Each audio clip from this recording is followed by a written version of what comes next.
massive here of this Vadim 3.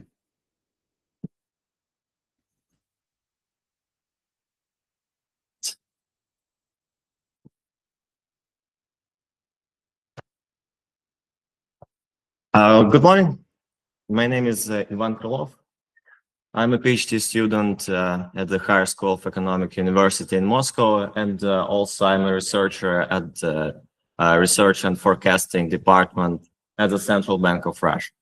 And today I'm going to present the results of my last study, a prototype stock flow consistent input-output model for Russia that was made jointly with my co-author and colleague Vadim Grishchenko. Okay, in order to clarify our motivation, let me begin with some economical and institutional facts about Russian economy. To begin with, Russia is a commodity exporting economy with strong sectoral asymmetries. For example, a relatively small resource sector generates a large share of profits, while wage level of this sector is 2 times higher than average level in other economies. The government plays an active role in the Russian economy, but at the same time, its fiscal policy is constrained by a budget rule, which was designed to smooth oil price-driven macroeconomic cycles. The financial system in Russia is bank-based, while capital markets are limited. The government also played an active role in financial markets by establishing credit support programs for priority industries. Household wealth mainly consists of deposit and cash, while the share of bonds is low. And the main bond holders in the Russian economy are, of course, commercial banks. And the last but not the least, external adjustment, adjustment of the economy to external shocks happen through the exchange rate channel, while the channel of capital flows is limited. As central bankers, we're primarily interested in building a model that allows us to study the transmission of monetary policy and interaction and analyze interaction between monetary and fiscal policy under the institutional constraint of our economy. And we believe that stock flow consistent approach is very well suited for this purpose, and at the same time is relatively underestimated. Within the SFC framework, we can account for structural heterogeneity using input-output structures. We can also study endogenous money creation as a result of an active banking sector. We can implement an active government as an institutional agent, not just a residual, to clear the model, as is assumed in many mainstream models. And our main goal is to develop a model that can be used to analyze qualitative and quantitative effect of monetary policy in this institutional environment. In our model, we use the following structure.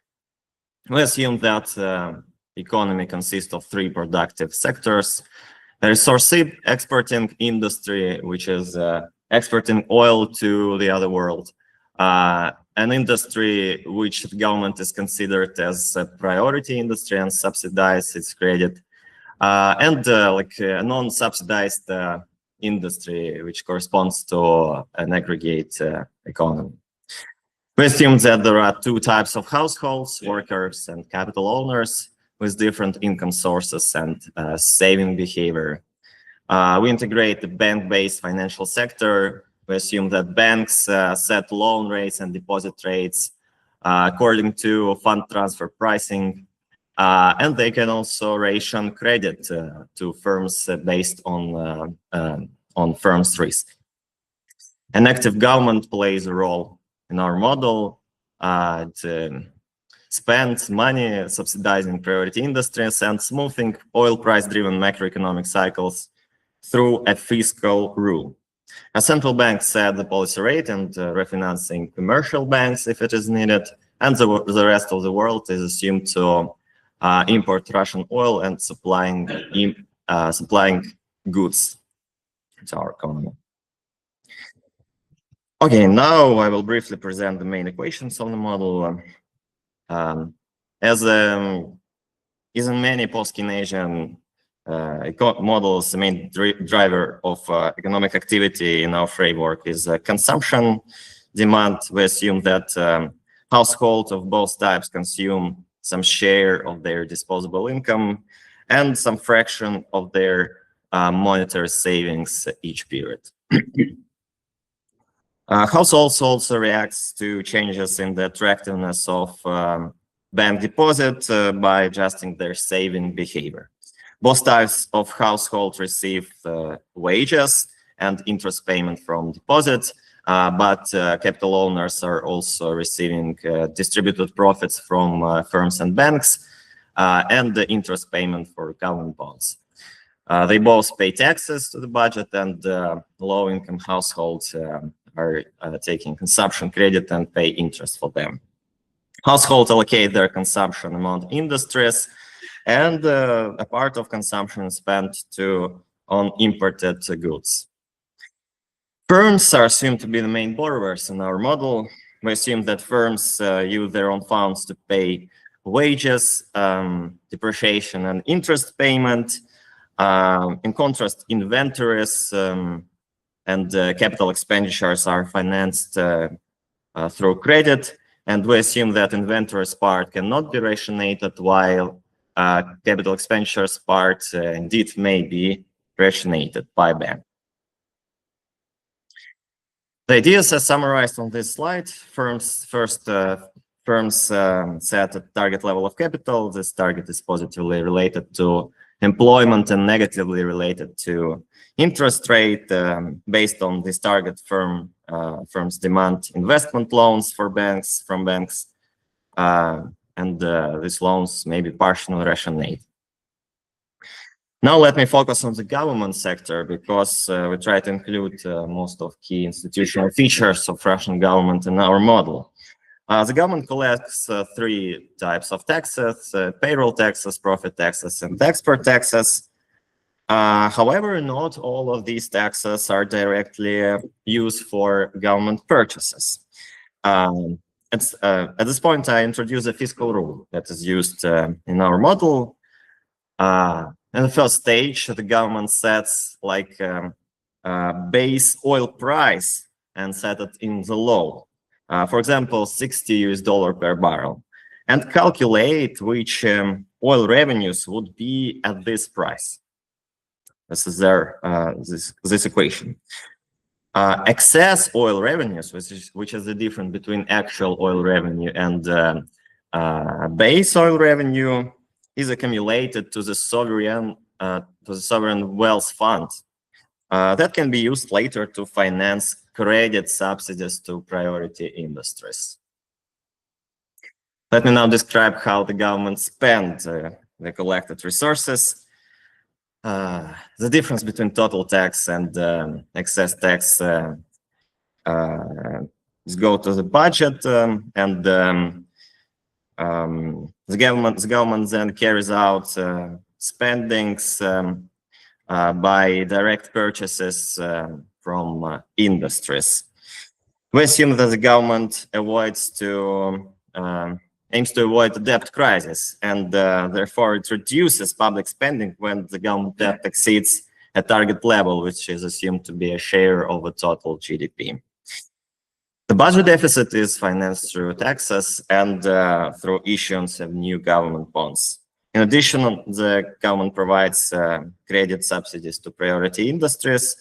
It sets a preferential interest rate, and as market lending rate increases, the government finance subsidies either by issuing new debt or reallocating public expenditures, or by spending wealth funds. And we assume that the rest of the world generates an exogenous demand for domestic goods, while world prices are also set exogenously. So as a result, nominal export revenues are further determined by the exchange rate evolution, and the exchange rate is depend on current account balance, not on capital flows. One of key points of interest in our model is money creation mechanism. It can be shown analytically that there are several main sources of money in the economy. The primary source of money is, of course, credit to firms and households. Other sources include government spendings financed by new bonds, net export, reduction in bank capital, and reduction in liquidity fund. And next days we will analyze some phenomena that is connected to money creation mechanism.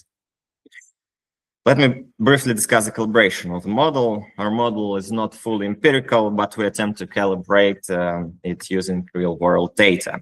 We start by deriving an analytical steady state for real sector, which is determined by the system of three sectoral identities in real terms. So the gross output of each sector is a function of a model parameters and initial stock variables. For the scenario analysis, we assume that 1 year corresponds to the steady state. We choose 2019 since this pre-COVID year was characterized by a long period of stable inflation and macroeconomic dynamic in Russia. Then we calibrate static parameters to match key macroeconomic variables and ratios, and some dynamic parameters like the speed of capital target adjustment or inventory target adjustment was taken from the existing literature. Okay, now let us move to the scenario analysis of our model. Since we want to model the transmission of monetary policy and to study the interaction between monetary and fiscal policy, as a baseline scenario, we consider an impact of a permanent key interest rate shock on economic dynamic, which is, of course, corresponds to a monetary policy tightening. In alternative scenario, we change some assumptions about how the government subsidizing priority industries and change assumptions about structure of bondholders. Okay, let us move to the baseline scenario. I think this is a clear way to illustrate the logic of transmission mechanism in our model. First, when the key interest rate increases, banks following fund transfer pricing increase their loan interest rate and deposit interest rate. In addition, the yields on government bonds also increases due to arbitrage condition. The increase in cost of credit makes it more expensive for firms to finance their capital, and they reduce their capital targets, and investment demand of firms declines.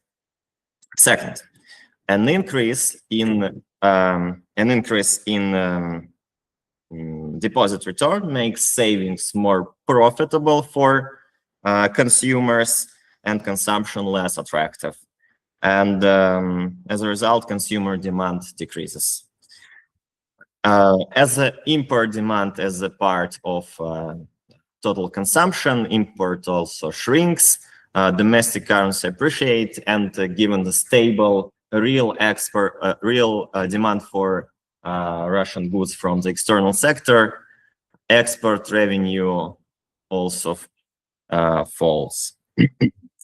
Third, the increase in the cost of government debt forces the government to increase borrowing in order to cover debt serving costs. Government debt exceeds its target level, and the government conducts fiscal consolidation in order to avoid debt problems. And government demand also decreases. Thus, we have considered in detail the main primary effects, primary channels of monetary policy transmission. Indeed, a higher interest rate depresses investment demand, fiscal demand, and consumption demand. But in our model, we can also identify secondary effects, which have an opposite effect. As shown earlier, the higher cost of government borrowing leads to an increase in public debt due to finance higher interest payments. But these higher interest payments ultimately become income of households.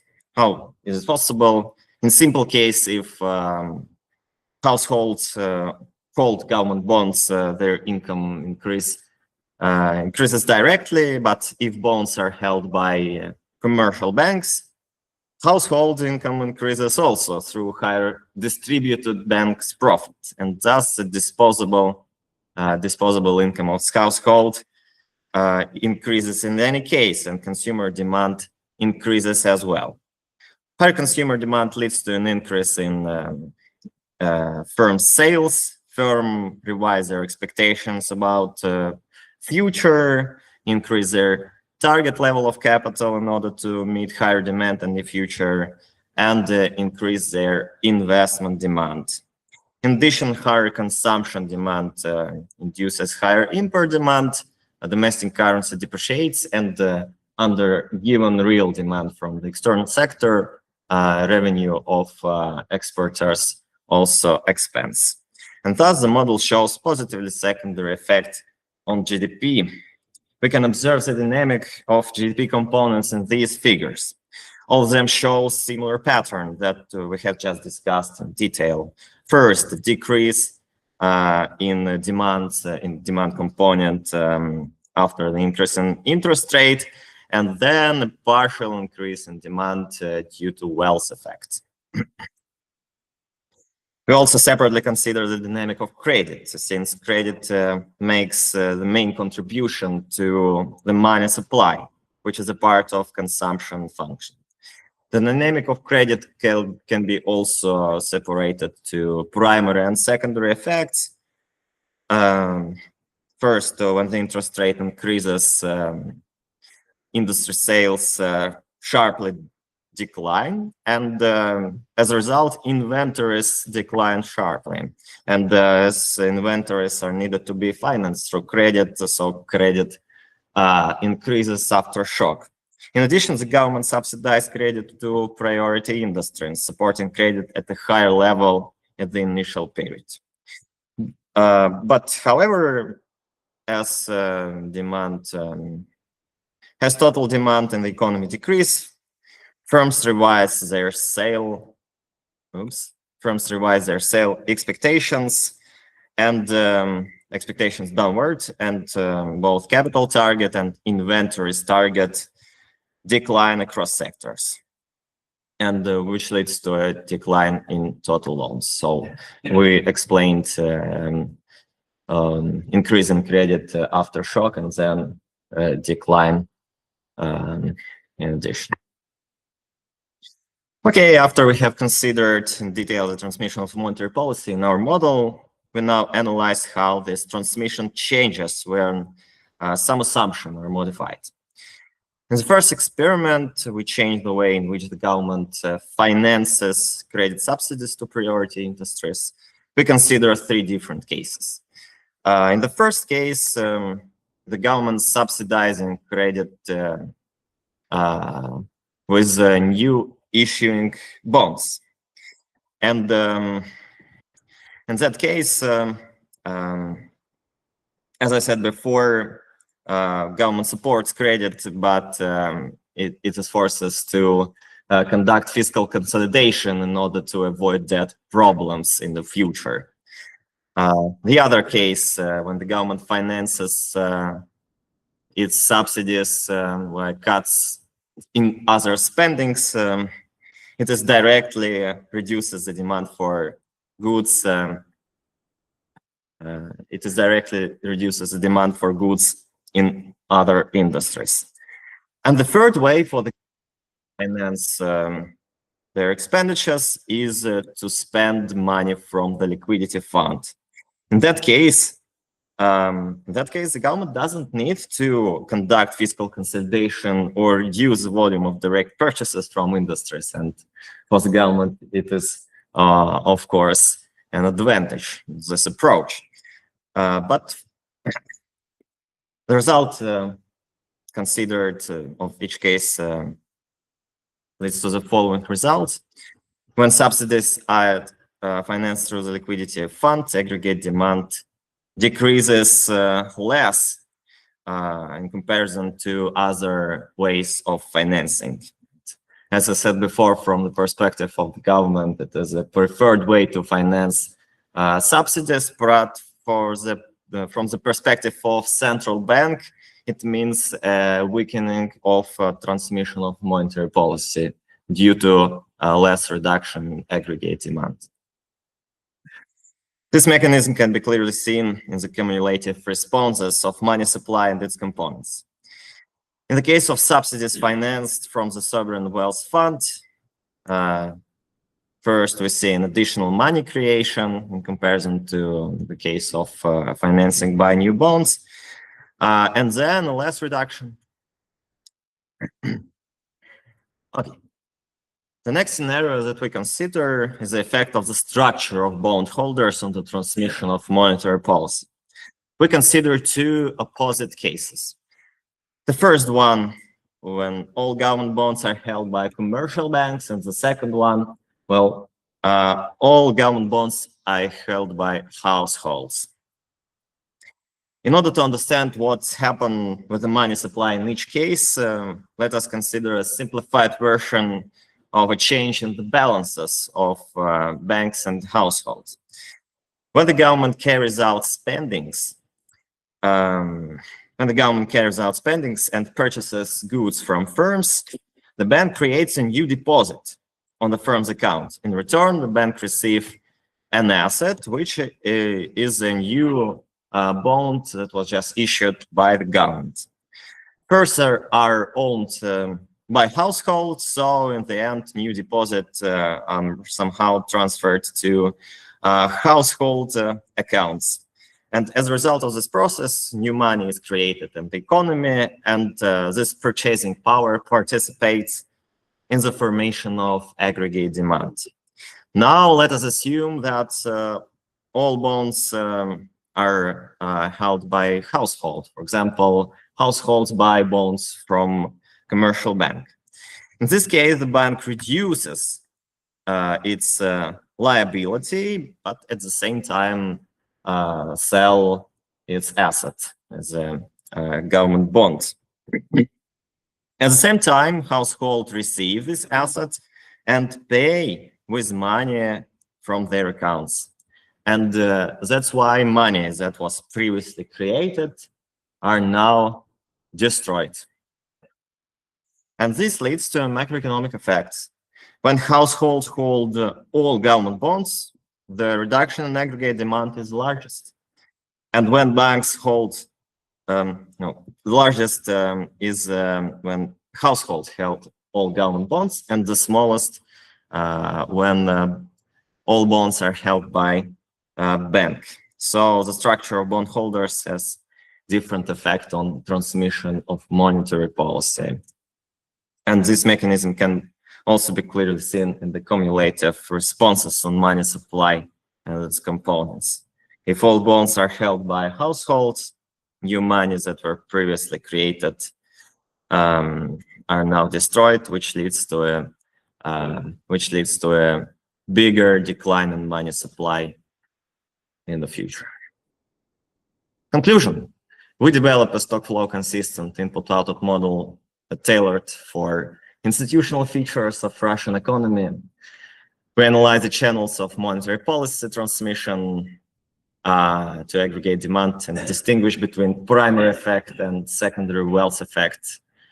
We show that credit subsidies financed from sovereign fund weaken monetary policy transmission, as well as a higher share of banks in the structure, higher share of banks in the structure of government bonds. And now the model provides a flexible laboratory for qualitative analysis of monetary policy. And we're working off extension towards more quantitative and empirical implication in the future research. Thank you for your attention.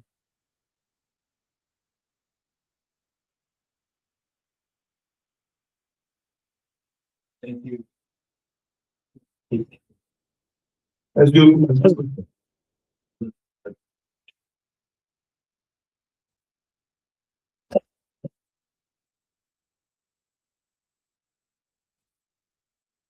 no? Okay, so thank you very much. I enjoyed reading the paper, and this is for a country that usually we don't read a lot about in these conferences. So this is I think a very nice contribution, and I welcome it. It was very interesting to read it. I have some comments which I think maybe they can help improve the paper. The first one is that I would expect to read more about the structure of the Russian economy, that like a more motivation on how a stock flow consistent model can help us understand the structure of the Russian economy.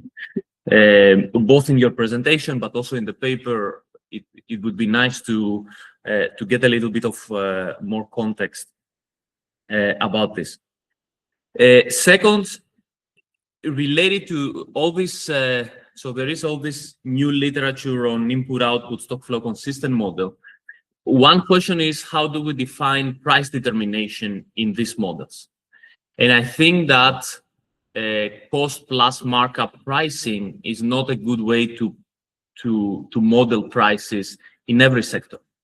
So, for example, in the oil sector, it's not really plausible, and this is one of the main sectors in your story, obviously, because Russia is an exporter of gas and oil and so on.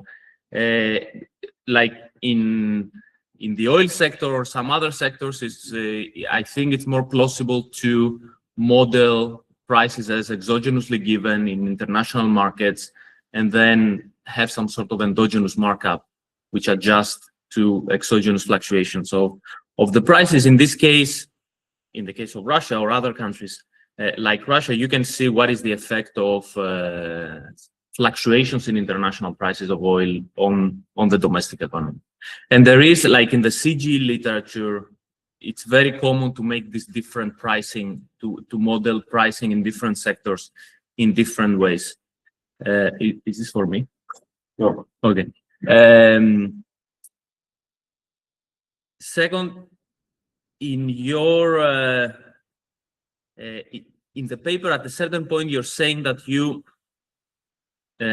model investment following the BMW model of Godley and Lavoie, but then your investment is way more interesting than this. So the BMW investment function, for me, it's a pedagogic investment function to introduce a model with investment. It's way too passive for my taste, but in any case, your investment function is way more complex and interesting, and you should clarify this when you write the paper. Third, it would be interesting. It would help to have a matrix to see the basic structure of the model, which I think I didn't. I think I didn't see a matrix in general. Because in the end of The end. so that's Okay, maybe. Okay. Anyway, so two more things. One, you're saying that the model does not feature economic growth, so it's a stationary model, right? it is a model without growth in productivity. And, or So growth- here, let me. This is the growth rate or the GDP here, for example. It's like the level.